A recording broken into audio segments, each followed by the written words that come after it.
Ho appena saputo che il Dicastero Laici, Famiglia e Vita hanno confermato la mia nomina a Presidente del Movimento dei Focolari.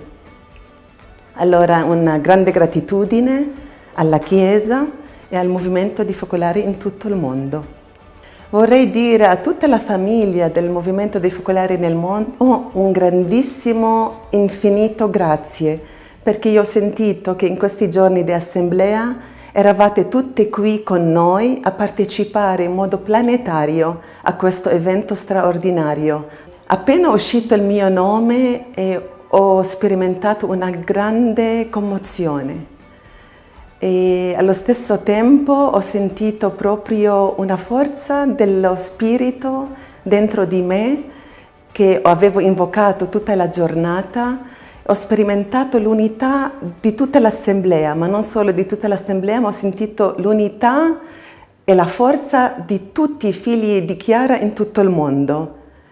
E la mia risposta immediata era: eccomi, sono al vostro servizio, sono a servizio della Chiesa, del movimento e dell'umanità insieme a tutti voi. A me sta a cuore per questi prossimi 6 anni di poter vivere sempre più l'eredità che Chiara ci ha dato. Siate una famiglia, nel vero senso della parola, perché solo così possiamo realizzare quel scopo specifico che è l'unità.